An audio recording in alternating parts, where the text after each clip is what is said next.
Ukrainian Defense Forces apparently struck a high-value target in the Zaporizhzhia sector. Among those killed was Lieutenant Vasily Marzoyev, son of Lieutenant General Arkady Marzoyev, commander of the 18th Combined Arms Army of the Russian Southern Military District. The information was confirmed by the head of North Ossetia Sergei Menyailo. According to a Russian official, the son of a Russian general lost his life while performing combat missions.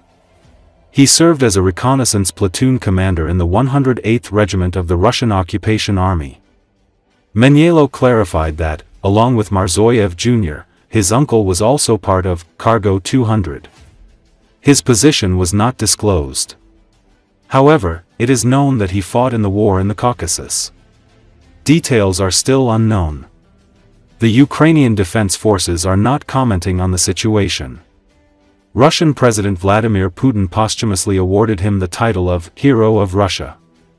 According to Russian sources, Marzoyev was killed on October 15, allegedly during hostilities in the area of Plavnyi near Vasilyevka. The heroic obituary was concocted by his cousin, Reserve Officer Oleg Marzoyev, who described the courage of the deceased, not noticing the main thing: they all came to a foreign land with weapons. In the text, in particular, it is said that it took as many as 2 bomb strikes to eliminate the occupier. The positions of Lieutenant Marzoyev's guard unit were hit by an enemy-guided air bomb.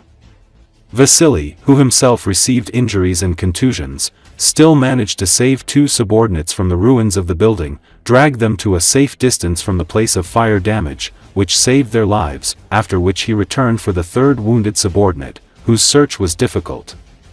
At this time, the enemy made a repeated aerial-guided bomb attack, which cut short the life of the brave commander.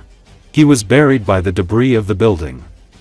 During the day, while sorting through the debris, the paratroopers hoped that they would be able to save the officer, but it was no longer in their power. The assassination of the current commander's son demonstrates that Ukraine's defense remains precise and effective. The Ukrainian armed forces continue to destroy not only the enemy's equipment and personnel, but also its command personnel, undermining the Russian army's combat effectiveness from within. As reported, Marzoyev was the son of Lieutenant General Arkady Marzoyev, commander of Russia's 18th Combined Arms Army, who faces charges of committing war crimes against Ukraine for ordering attacks on residential areas, schools, hospitals, and critical infrastructure. He is among 5 senior Russian officers charged in absentia by Ukraine's security service for ordering the bombardment of civilian targets in the city and region of Kherson between January and October 2023.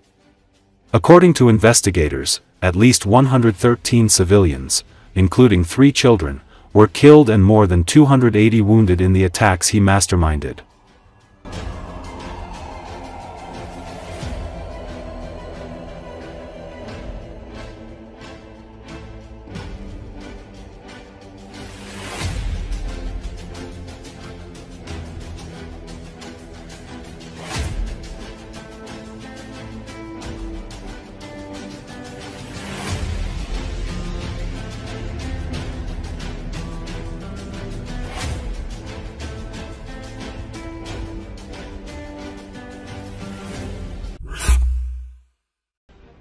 Imprisoned FSB Colonel Igor Girkin-Strelkov began his new letter from prison with an analysis of the military strategy adopted by the Russian Ministry of Defense following Prigozhin's rebellion.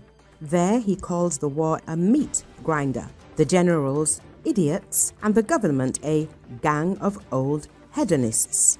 He describes it sarcastically and simply: they found a recipe for victory. We take a lot of money, buy a lot of meat, and then just throw it at the crests. We have more meat. Sooner or later the crests won't be able to take it anymore and will break. They called this idiotic strategy a war of attrition and declared it the only correct one. And the meat grinder began to grind. This time, not the Verdun like in 1916, but the Donetsk. However, according to Girkin, after 2 years of such tactics, the results proved catastrophic for Russia itself.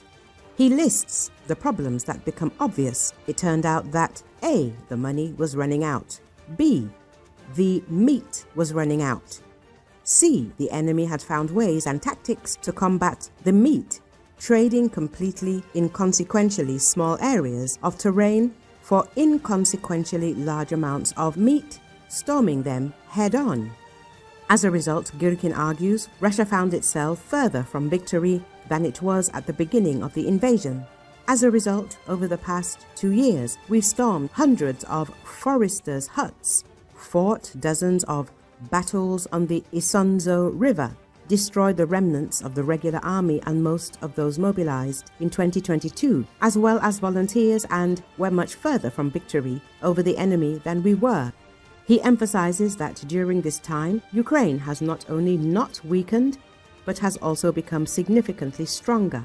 Over the past 2 years, the enemy has become stronger, not numerically perhaps, but technically and organizationally, absolutely.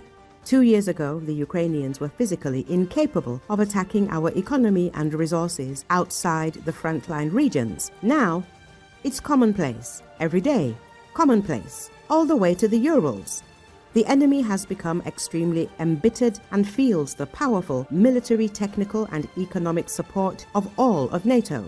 Breaking it by taking a few hundred more worthless butchers' huts is impossible. According to Girkin, Russia's irreplaceable leaders, as he calls Vladimir Putin's circle, are incapable of taking risks, much less sacrificing. For them, it is the country and the peoples who inhabit it who must sacrifice. As Girkin demonstrates, Russia's top leadership is afraid of any decisive actions as they threaten its stability. Girkin asserts that the current Russian government's primary goal is self-preservation, not victory. Any change is perceived as a threat. His signature management style is to let things slide and then declare any result a goal achieved. His primary goal is to maintain power for himself and a group of associates. It so happens that any active action in the current acute crisis inevitably leads only to a worsening of the situation and, consequently, to increased threats to the government. He describes the ruling elite as an outdated and risk-averse group, for whom stability is more important than efficiency. The core of power has aged considerably and even, in places, become decrepit. Every sudden movement causes acute discomfort, while static calm creates a feeling of security and stability. Based on this, Girkin concludes that the government will not change anything and will continue to operate according to the old scheme until its resources are completely exhausted. This will continue to collect meat for money as long as there's even the slightest opportunity, and they won't change anything or anyone about how this meat is used. Once started, the grinding machine will only stop once the resources feeding it are completely exhausted.